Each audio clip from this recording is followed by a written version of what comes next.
आज आपण बघणार आहोत विस्तार शिक्षणाचे मॉडेल्स ऑफ एज्युकेशन किंवा मॉडेल्स ऑफ एक्सटेन्शन एज्युकेशन. विस्तार शिक्षणाचे मॉडेल्सचा आपण भाग बघत असताना त्याचे वेगवेगळे भाग येतात. त्यातला पहिला जो आहे तो आहे तंत्रज्ञान मॉडेल.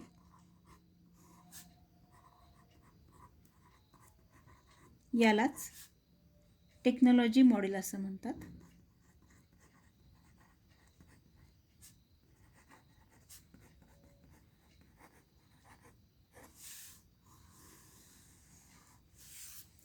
तंत्रज्ञान म्हणजे काय? तर तंत्रज्ञान म्हणजे शिस्तबद्ध ज्ञानाचा शिस्तबद्ध उपयोग करणे. तंत्रज्ञान म्हणजे मानवी अध्ययन, अध्यापन, प्रशिक्षण, अपेक्षित उद्दिष्ट सुधारण्याच्या दृष्टिकोनातून किंवा त्याच्यामधील समस्या सोडवण्याकरिता विविध ज्ञान क्षेत्रामधील साधनांचा, तंत्राचा, पद्धतीचा, सिद्धांताचा पूर्वग्रहित दृष्टिकोन ठेवून वापर करणारे शास्त्र म्हणजे तंत्रज्ञान. तंत्रज्ञान हे एक ज्ञान आहे किंवा ज्ञान मिळवण्याचे एक मार्ग आहे. तंत्रज्ञान म्हणजे समाजात वातावरण निर्मितीचा एक भाग आहे. संस्कृती हा त्याचा एक महत्त्वाचा पाया आहे. तंत्रज्ञानाचा आपण विचार करत असताना त्याची व्याप्ती जी आहे ती पुढील प्रमाणे आपल्याला सांगता येईल.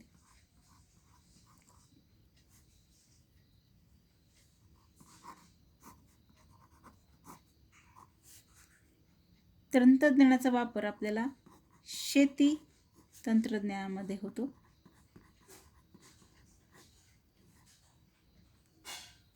तंत्रज्ञानामध्ये शेतीमध्ये जे नवीन उपकरणे आले आहेत, जसं की शेततळे, ठिबक सिंचन योजना किंवा कापणीसाठी मळणीसाठी नवीन आलेले यंत्र, या सर्व यंत्रांची माहिती आपल्याला या माध्यमातून शेतीच्या तंत्रज्ञानाच्या माध्यमातून या मॉडेल्सची माहिती आपल्याला विस्तार शिक्षणामधून शेतकऱ्यांपर्यंत पोहोचवता येते.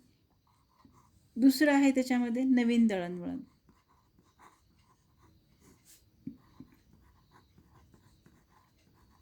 दळणवळणाची जी नवीन साधने आहेत याविषयीची माहिती आपल्याला या क्षेत्रामधून मिळत असते. जसं की एखादी नवीन बाजारात कार आली तर त्याची लगेच माहिती आपल्याला या माध्यमातून मिळत असते. किंवा जसं की मेट्रो ट्रेन आली आणि आपल्याला ग्रामीण भागापर्यंत मेट्रो ट्रेन काय आहे, किती कोटीचा प्रकल्प आहे, त्याच्यामध्ये कुठल्या सुविधा आहे, त्याची स्पीड किती आहे, ही सर्व माहिती आपल्याला या माध्यमातून मिळाली. त्यानंतर तिसरा जो भाग आहे याच्यामध्ये तो घरगुती तंत्रविषयक सुधारणा. घरगुती वापरामध्ये आपण प्रेशर कुकरपासून गॅस आहेत, इलेक्ट्रिक शेगड्या आहेत, त्याच्यानंतर आता नवीन ह्याच्यामध्ये मायक्रोवेव्ह ओव्हन आहेत, कन्व्हेक्शन किंवा OTG आहेत, या सर्व ज्या सुधारणा आहेत. त्यानंतर सूर्यचूल आहे. तर या सर्व उपकरणांची माहिती आपल्याला या घरगुती तंत्रज्ञानविषयक सुधारणा ज्या आहेत त्यामधून आपल्याला ती विस्तार तंत्रज्ञान मॉडेलमधून आपल्याला ती मिळत राहते. त्यानंतर ज्ञानप्रसाराची साधने.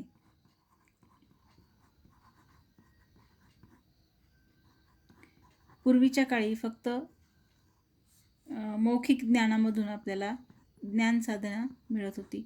त्यानंतर मग पुढे पुस्तकं छपाई जेव्हा सुरू झाली तेव्हा पुस्तकांच्या माध्यमातून आपल्याला ही माहिती मिळू लागली.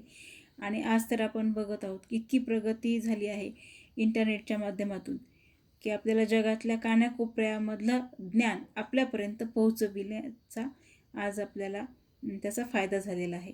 म्हणजे ही जी प्रगती आहे, मग त्यात अँड्रॉईड मोबाईल आले, या सर्व माध्यमातून आपल्याला ज्ञानाचा प्रसार आणि प्रचार, त्याची जी साधने आहेत याची माहिती आपल्याला मिळाली. त्यानंतर स्त्रिया व आरोग्य. स्त्रियांचा दर्जा, स्थान, त्यांचे बदलते स्वरूप आणि मग इतर देशात काय चाललं आहे, आपल्या देशात काय आहे, आरोग्यविषयक कुठल्या नवीन तंत्रज्ञान अवगत झालेलं आहे. जसं की आपल्याकडे पहिले शस्त्रक्रिया करण्यासाठी टाक्यांच्या माध्यमातून शस्त्रक्रिया म्हणजे दोर आणि सुईच्या माध्यमातून केली जाते. आता लॅप्रोस्कोपीच्या माध्यमातून शस्त्रक्रिया केली जाते. वेगवेगळे जे नवीन तंत्रज्ञान याच्यामध्ये अवगत होत गेलं ते देखील आपल्याला या तंत्रज्ञानाच्या व्याप्तीमधून आपल्यापर्यंत पोहोचविलं जातं. आता हे जे तंत्रज्ञान आहे ते रेडिओ, दूरदर्शन, उपग्रह, संगणक, ईमेल, फॅक्स याद्वारे जगाच्या एका भागातील माहिती लगेचच पूर्ण जगभर क्षणार्धात मिळू शकते. उदाहरणार्थ आता कोरोनाच्या काळामध्ये कोरोना आलेला आजार सुरुवात पहिल्यांदा तो कुठे आला आणि मग भारतापर्यंत कसा पोहोचला आणि मग आपण त्याच्यासाठी काय प्रिकॉशन घ्यायला हवी, आपण त्या काळामध्ये कुठल्या आता लसी येत आहेत, ही सर्व माहिती आपल्याला घर बसल्या क्षणार्धात तासात मिळाली. तसेच जुन्या ह्याच्यामध्ये जर आपण बॅक जर थोडा विचार केला तर वर्ल्ड ट्रेड सेंटरवर झालेल्या हल्ल्याची माहिती, विमाने आदळल्याची माहिती लगेचच आपल्याला क्षणभरात कळाली. त्याचप्रमाणे उद्या पाऊस पडणार आहे का, किंवा उपग्रह कोणकोणते पृथ्वीवरून वेगवेगळे उपग्रह कोणते सोडण्यात आले, त्याचे चंद्रावर जाऊन त्यांनी छायाचित्र काढले तर ते देखील आपल्याला क्षणार्धात आपल्यापर्यंत कळतात. इतकेच नाही तर आपल्याला पाऊस वर्षभरामध्ये किती पाऊस पडणार आहे याचा देखील अंदाज आपल्याला सांगितला जातो. 4 महिने आधी या वर्षातला आपल्याला मान्सून कळतो.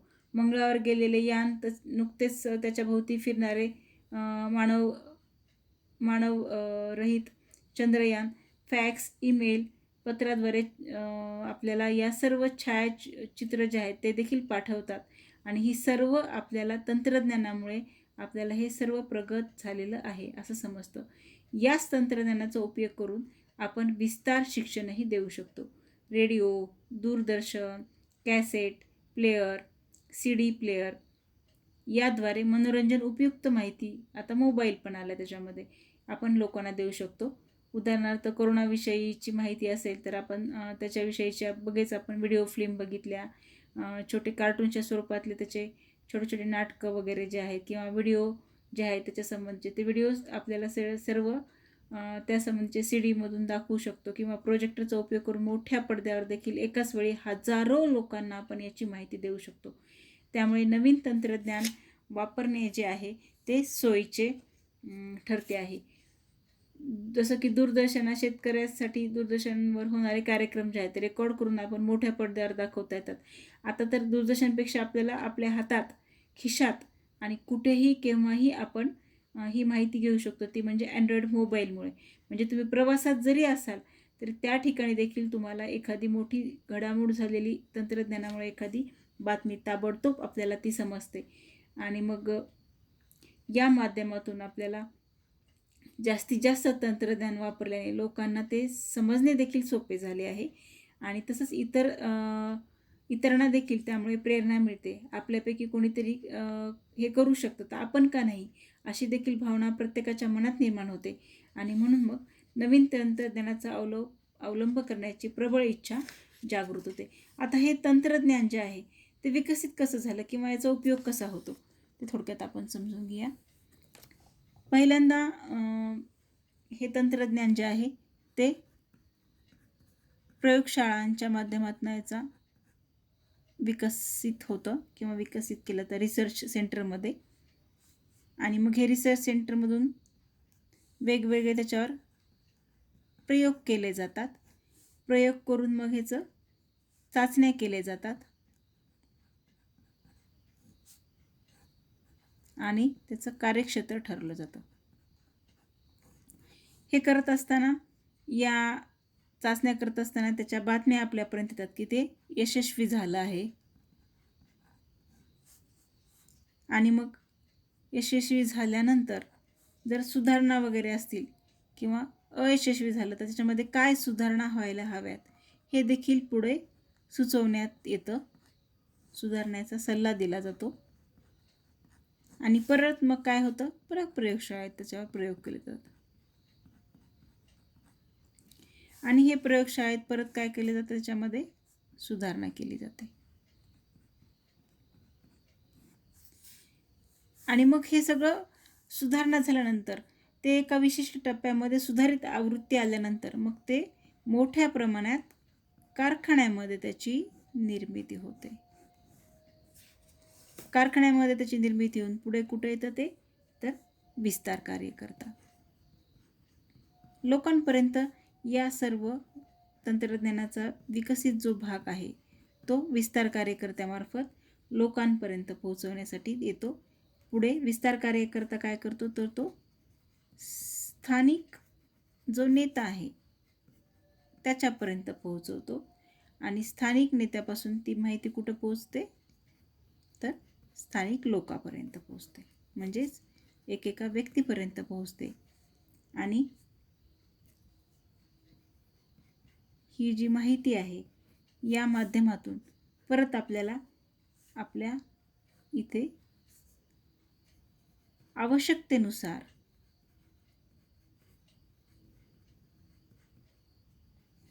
बदल केले जातात. म्हणजे लोकांच्या गरजानुसार त्यामध्ये बदल होत राहतो. आपण याचं एक उदाहरण बघूया की सुरुवातीला आपल्याकडे मोबाईल्स निर्मिती झाली. तंत्रज्ञान आलं मोबाईलचं. सुरुवातीला आपल्याला आठवत असेल की साधे छोटे सेलफोन किंवा मोठ्या प्रकारात मोबाईल्स आले. नंतर त्याचं छोटं रूप आलं सेलफोनचं, नोकियाचे वगैरे छोटे मॉडेल आले. त्याच्यामध्ये सुरुवातीला स्क्रीन दिसत नव्हती, म्हणजे स्क्रीन मोठ्या अँड्रॉईड नव्हती, तर त्या स्क्रीनमध्ये फक्त मोबाईल नंबर सेव्ह केलेला, आलेला कॉल, मेसेज, टेक्स्ट मेसेज एवढं दिसत होतं. परंतु पुढे त्याच्यावर मग तो मोबाईल आला, त्याच्यावर वेगवेगळ्या चाचण्या झाल्या, त्या चाचण्या यशस्वी झाल्या, त्यामध्ये सुधारणा झाली आणि मग प्रयोगशाळेमध्ये सुधारणा होऊन कुठला मोबाईल आला? अँड्रॉईड मोबाईल आला. मग अँड्रॉईड मोबाईलचे कारखाने सुरू झाले आणि हे मोबाईल कुठे आले? पुढे विस्तार कार्यकर्त्यांपर्यंत, म्हणजे समाजामध्ये पोहोचवण्यासाठी ते त्याचे डीलर नेमले गेले आणि मग स्थानिक नेत्यांपर्यंत ते गेले आणि मग स्थानिक नेत्यांमधून ते लोकांपर्यंत पोहोचवले गेले. आणि मग या सर्व गोष्टीचा वापर, या तंत्रज्ञानाचा वापर ह्या वरील व्याप्तीसाठी आपण केलेला बघत आहोत. तर हे सर्व जे आहे ते अशा प्रकारे तंत्रज्ञान जे आहे ते आपल्या लोकांपर्यंत ते पोहोचतं. आणि मग यामध्ये आपल्याला काय बदल हवेत? मग आपल्याला एखादा मोबाईल हातात आल्यानंतर मग सर्वे केला जातो. वेगवेगळ्या कंपन्याच्या विषयी सर्वेक्षण. आपल्याकडे बरेच वेळेस तुम्हाला अनुभव आला असेल की घरी सर्वेक्षणासाठी येतात आणि मग ते विचारतात तुमच्याकडे मोबाईल आहे का, कुठला वापरता तुम्ही, कुठल्या कंपनीचा आहे, मग त्याच्यामध्ये तुम्हाला काही अडचण आहे का. मग ह्या सर्वेक्षणामधून, समाजामधून हे सर्वेक्षण केले जातात आणि मग यामध्ये आपण जे बदल सुचवत असतो त्या लोकांना, ते बदल तिथे पुढे मांडले जातात संशोधनामधून आणि मग त्यामध्ये तसा बदल करून परत ते विकसित स्वरूपामध्ये परत प्रयोगशाळेमध्ये येऊन परत हे चक्र असं सुरू असतं. हे जे बदल आहेत ते आपल्यामधूनच, म्हणजे लोकांमधूनच आपल्याला सुचवलेले बदल यामध्ये पुढे होत असतात किंवा याच्यामध्ये बदल करतो. यानंतर दुसरा मॉडेल्सचा आपण प्रकार बघूया.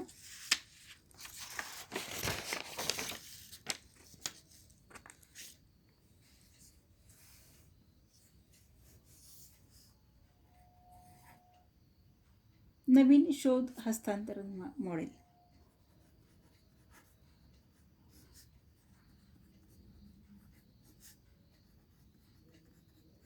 नवीन शोध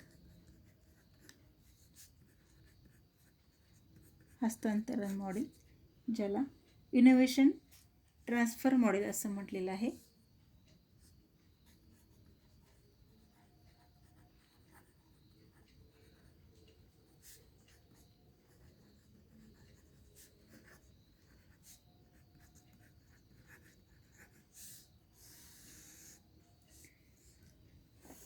नवीन शोध हस्तांतरण मॉडेल जे आहे ते आज विज्ञानात नवीन नवीन शोध लागत आहेत. कालचे ज्ञान ते आजचे अज्ञान असं झालं आहे किंवा बदलत्या परिस्थितीनुसार ते कालबाह्य ठरते. म्हणून विस्तार कार्यकर्त्याने नवीन आधुनिक माहिती आत्मसात करून त्याद्वारे विस्तार शिक्षण केले पाहिजे. जसं की दूरदर्शन, चित्रपट, रेडिओ, संगणक यासारख्या ज्ञान प्रसाराच्या साधनांमुळे नवीन ज्ञान लोकांपर्यंत पोहोचवण्याची सोय झाली आहे. ग्रामीण स्त्रिया पूर्वी सर्व प्रकारच्या ज्ञानापासून वंचित होत्या. त्यांना मुख्य प्रवाहात आणण्यासाठी महत्त्वाची कामगिरी जी कोणी केली तर दूरदर्शन, चित्रपट, रेडिओ यांनी केली.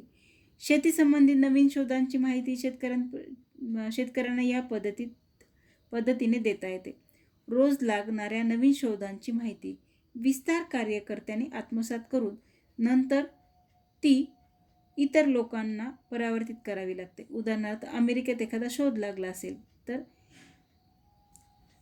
ही माहिती जी आहे की जसं की समजा एखाद्या कीटकनाशकामुळे विशिष्ट किडा मारला जातो, ही माहिती जेव्हा अमेरिकेमध्ये विकसित झाली तेव्हा ती माहिती शेतकऱ्यांना आपल्याकडच्या देण्यासाठी आधुनिक तंत्रज्ञान परावर्तित करणे यासाठी नवीन माहिती या विस्तार कार्यकर्त्यांनी घेतली पाहिजे आणि ती मग ती ग्रामीण भागापर्यंत विस्तार कार्यकर्त्याच्या माध्यमातून लोकांपर्यंत शेतकऱ्यापर्यंत पोहोचविले पाहिजे.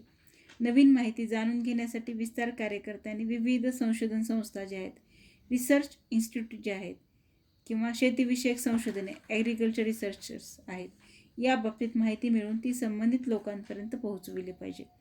म्हणजे थोडक्यात काय तर नवीन शोध जे आहे ते हस्तांतरण मॉडेल्स म्हणजे इनोव्हेशन ट्रान्सफर मॉडेल्स जे आहेत, याच्यामध्ये विस्तार कार्यकर्त्यांनी सतत अपडेट राहायला पाहिजे, सतत नवीन माहिती घेतली पाहिजे आणि आलेली नवीन माहिती आपल्याला प्रत्येक लोकांपर्यंत जर पोहोचवली तर लोकाचा विकास म्हणजेच समाजाचा विकास म्हणजे आपल्या देशाचा विकास.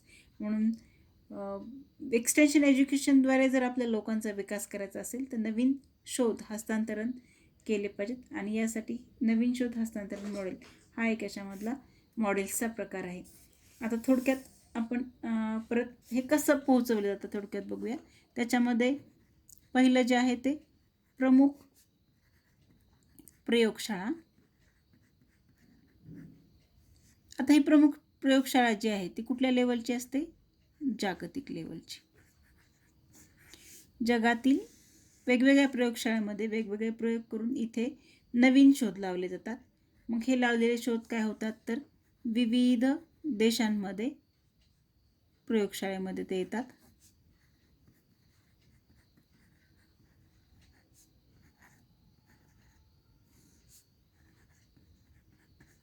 विविध देशांमधील प्रयोगशाळेमध्ये ते येतात आणि ह्या वेगवेगळ्या प्रयोगशाळांमध्ये जेव्हा हे विकसित होतं तेव्हा ते कार्यक्षेत्रात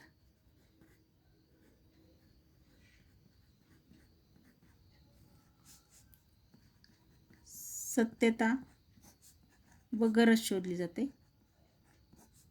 जेव्हा हे शोध लागतात तेव्हा हे किती उपयोगी आहेत याचं संशोधन केलं जातं, त्याची गरज शोधली जाते आणि मग जेव्हा ते उपयोगी आहेत हे लक्षात येतं सर्वेक्षणावरून तेव्हा ते कारखान्यात मोठ्या प्रमाणात त्याचं उत्पादन होतं.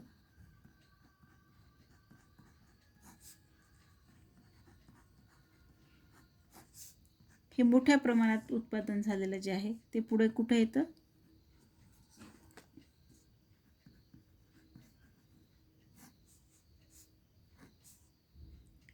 स्थानिक नेता, जिल्हा परिषद यांच्यापर्यंत पोहोचविले जातं.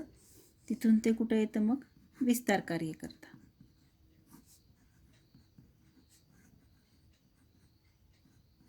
विस्तार कार्यकर्त्यांपर्यंत येतं किंवा विस्तार कार्यकर्ता ग्रामसेवक आणि तिथून पुढे ते सामान्य लोकांपर्यंत आपण ते पोहोचवू शकतो. याचं एक सुंदर उदाहरण आत्ताचं सध्या होत असलेलं आपण बघूया की आता आपल्याकडे कोविड-19 हा आजार आला. मग वेगवेगळ्या देशामध्ये त्याचं काय झालं, वेगवेगळ्या प्रयोगशाळांमध्ये त्याच्यावर लसीकरणाची शोध सुरू झाला. मग रशियामध्ये शोधलं, भारतामध्ये देखील वेगवेगळ्या प्रयोगशाळांमध्ये याच्यावरती रिसर्च झाले. मग ह्या लसी काही जेव्हा निर्मिती झाली तेव्हा मग लगेच डायरेक्ट त्या अगोदर प्राण्यांवर अप्लाय केल्या गेल्या, काही माणसांवर त्या टोचून बघितल्या आणि जेव्हा वेगवेगळ्या देशांमधील ह्या प्रयोगशाळेमध्ये ह्या लक्षात आलं की ही लस चांगली आहे, ते लस चांगली आहे, म्हणजे रशियानी प्रोड्यूस केलेली चांगली का भारताने काढलेली चांगली, तर ते जेव्हा लक्षात आलं तेव्हा कुठल्या द्यायच्या हे ठरल्यानंतर मग विविध देशांमधल्या प्रयोगशाळेमध्ये ह्या लसी तिथे पुढे त्याचं पॅटर्न इकडे आला आणि मग त्याचं पुढे काय लक्षात आलं की भारतामध्ये आणि रशियामध्ये समजा उदाहरणार्थ ह्या दोन देशांमधली लस चांगली आहे किंवा त्याचे रिझल्ट चांगले आहेत हे लक्षात आल्यावर मग वेगवेगळ्या ठिकाणी याचं प्रोडक्शन सुरू झालं वेगवेगळ्या आपल्या देशांमध्ये आणि मग कार्यक्षेत्र आणि सातत्य आणि गरज शोधली जाते. म्हणजे मग त्याचं कार्यक्षेत्र किती दिवसाचं आहे, 1 वर्षापर्यंत ही लस एकदा टोचली तर किती दिवस राहणार आहे, याचंसुद्धा त्यांनी सर्वेक्षण केलं. मग समजा बऱ्याच लसी अशा असतात की 5 वर्षापर्यंत द्यायची आहे किंवा सर्व वयोगटातील व्यक्तींना द्यायची आणि दर 3 वर्षांनी घ्यायची किंवा मग एकदा घेतली की परत घ्यायची गरज नाही. हे सर्व याच्यामध्ये संशोधन केलं जातं. आणि मग आता सध्या गरज काय, तर आपल्याला सगळ्यांना ही लस घ्यायची आहे. म्हणून मग आपल्याला मोठ्या प्रमाणात कारखान्यात त्याचं उत्पादन सुरू झालं आणि आपल्यापर्यंत ती लस आता येऊन पोहोचलेली आहे. काही दिवसात आपल्याला काय होईल, मग ते आपल्या स्थानिक नेते जे आहेत किंवा जिल्हा परिषद यांच्यापर्यंत आपल्याला केंद्र सरकार, राज्य सरकारपर्यंत, राज्य सरकार या स्थानिक नेत्यापर्यंत, जिल्हा परिषदपर्यंत त्या लसीकरणाची मोहीम पोहोचवेल आणि मग जिल्हा परिषद आपल्याला विस्तार कार्यकर्ता किंवा आपल्या गावातला ग्रामसेवकापर्यंत ती येऊन पोहोचेल. ग्रामसेवक आपल्या अंगणवाडी किंवा आशा कार्यकर्त्यांमधून आपल्या सामान्य लोकांपर्यंत ती पोहोचेल आणि आपल्या सगळ्यांना ती लस मिळणार आहे. म्हणजे हे काय झालं, नवीन संशोधनाचं हस्तांतरण अशा प्रकारे आपल्यापर्यंत होत असतं. मग आता हे लसीच्या बाबतीत झालं. मग असं वेगवेगळ्या प्रकारच्या ह्याच्यामध्ये होऊ शकतं. मग याचे जे आपण याची जी व्याप्ती पाहिली, मग की वेगवेगळ्या शेती तंत्रज्ञान असेल, दळणवळणाची साधने असतील, घरगुती तंत्रज्ञानविषयक असेल किंवा ज्ञानाचा प्रसार असेल किंवा स्त्रिया आणि आरोग्य यांच्या संदर्भात असेल, कुठल्याही स्वरूपात जे नवीन संशोधन आहे त्याचं हस्तांतरण या प्रकारे या टप्प्यात होत असतं की प्रयोगशाळा, मग देशामधील प्रयोगशाळा आणि मग आपली गरज आणि हे शोधून त्याचं उत्पादन वाढवलं जातं.